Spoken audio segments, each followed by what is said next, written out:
자성가족 여러분, 안녕하세요. 오늘 안식일 예비일 금요일 아침을 허락하신 하나님의 은혜에 감사합니다. 다 같이 묵상 기도하고 오늘의 예배시 시작하도록 하겠습니다.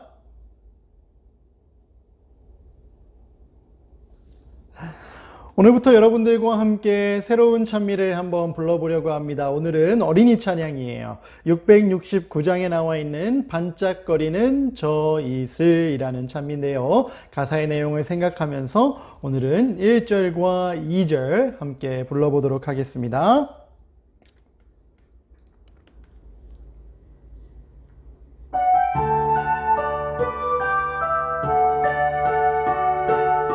큰 목소리로 함께 불러보도록 하겠습니다. 반짝거리는 저 이슬 무슨 뜻인지 아셔요. 예수님 사랑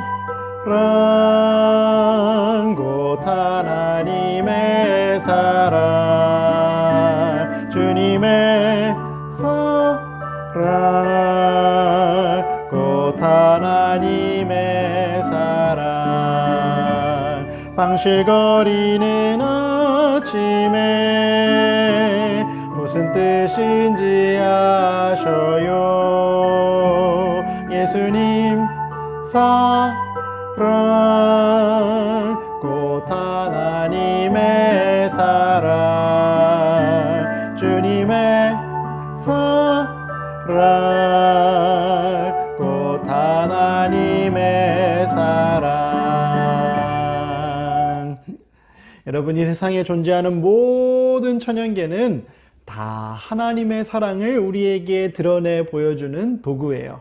풀잎에 맺힌 이슬도, 아침에 떠오르는 햇살도, 불어오는 공기도, 푸르른 나무도 다 우리에게 하나님은 사랑이시다라고 가르쳐주는 거예요. 오늘 이 안식일에 예배하는 날 우리에게 다양한 방법으로 내가 너를 사랑한다 이야기하시는 하나님의 귀한 음성 모두 들을 수 있는 천성 가족들 될 수 있으면 좋겠습니다.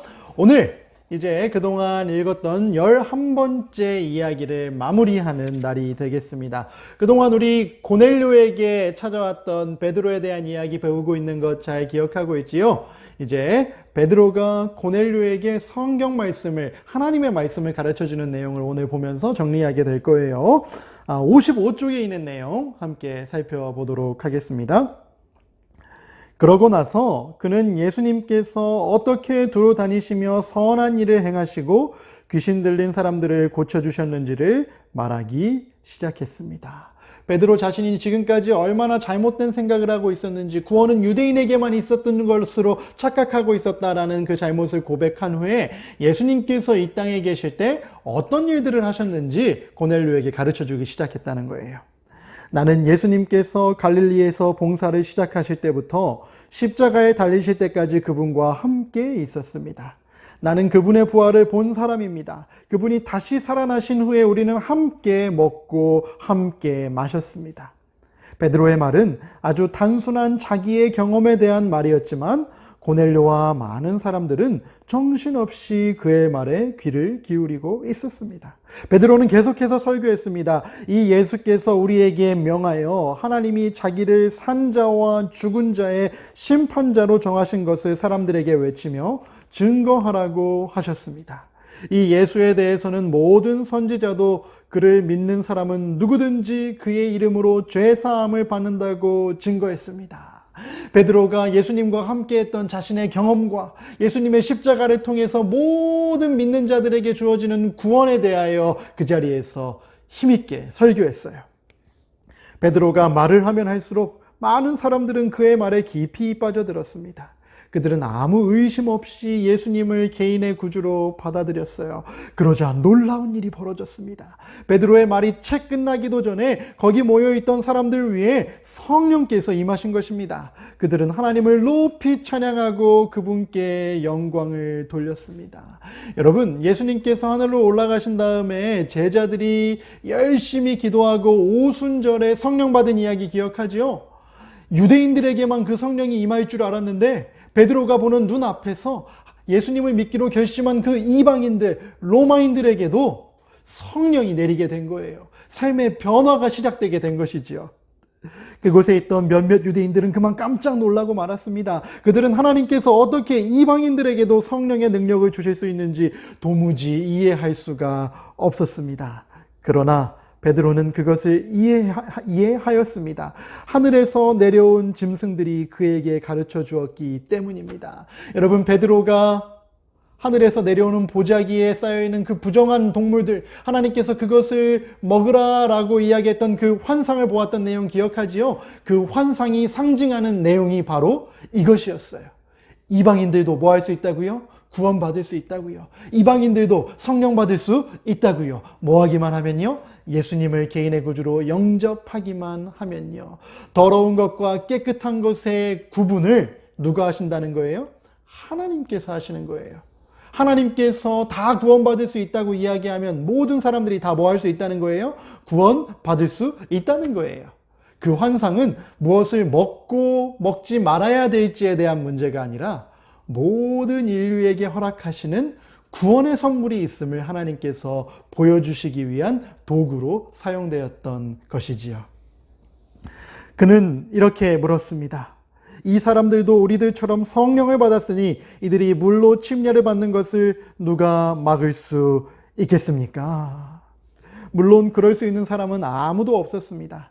아무도 그렇게 하지 않았습니다. 하나님께서 말씀하셨습니다. 이 경건한 이방인은 하나님께 아브라함의 자손과 똑같이 귀한 사람이랍니다.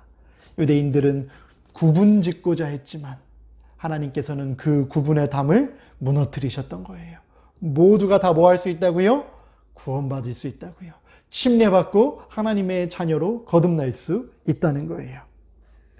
그리하여 그들은 바로 그 자리에서 침례를 받았습니다. 로마의 백부장이 기독교회, 그리스도교회의 신자가 된 것입니다. 아멘.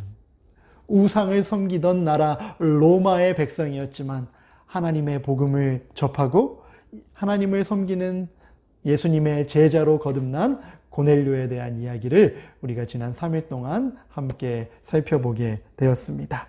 오늘 이 말씀을 통해 우리가 기억해야 할 중심 생각들 정리하고 마치도록 하겠습니다. 1번 함께 읽겠습니다. 시작. 예수님을 만난 개인적인 경험이 다른 사람에게 예수님을 소개하는 가장 능력 있는 방법이에요. 여러분, 베드로가 고넬료에게 무엇을 처음 이야기했다고 오늘 이야기에서 말했지요? 자신이 예수님과 함께 생활한 경험을 이야기했다 그랬어요. 예수님으로부터 배운 것을 가르쳐줬다 그랬어요. 우리도 예수님을 만나는 경험을 꼭 해야 해요. 내가 만난 예수님을 나눌 수 있어야 된다는 것이거든요. 오늘 그 예수님 꼭 만나게 해달라고, 예수님 쳐다보며 살 수 있게 해달라고 간절히 기도하는 천성교회 가족들 될 수 있으면 정말 좋겠습니다. 두 번째입니다. 같이 읽어볼까요? 시작. 하나님의 말씀에 정직하게 반응하는 모든 사람에게 하나님께서는 성령의 선물을 주셔서 거듭날 수 있게 도와주세요. 여러분, 성경은요, 우리에게 하나님의 마음과 하나님의 뜻을 보여줘요. 그리고 그 하나님의 말씀에 정직하게 반응할 때, 다르게 말하면 순종하기로 결심할 때 하나님께서는 우리에게 성령을 선물로 주시고 그 성령의 인도하심에 따라 살아가면서 하나님께서 원하시는 참된 그리스도인으로 다시 태어날 수 있게 도와주신다는 거예요. 우리 모두에게 그런 경험이 있을 수 있으면 좋겠습니다. 이미 침례를 받은 부모님들이나 앞으로 침례를 받아야 할 어린이들이나 모두 다 예수님의 사랑으로 거듭나는 천성의 가족들 될 수 있게 되기를 바라면서 오늘 말씀 나눔을 마치도록 하겠습니다. 함께 기도하도록 하겠습니다. 하늘에 계신 하나님 아버지, 고넬료가 베드로를 통해 예수님을 배우고 그 예수님을 만나고 성령 받고 변화됐던 것처럼 우리도 오늘 그런 변화 경험할 수 있게 도와주시옵소서. 늘 우리에게 가장 좋은 것 주시기 원하시는 하나님이 계심을 인해 감사합니다. 오늘 하루 그 하나님이 우리와 동행해 주시옵소서. 예수님의 이름으로 간절히 기도합니다. 아멘.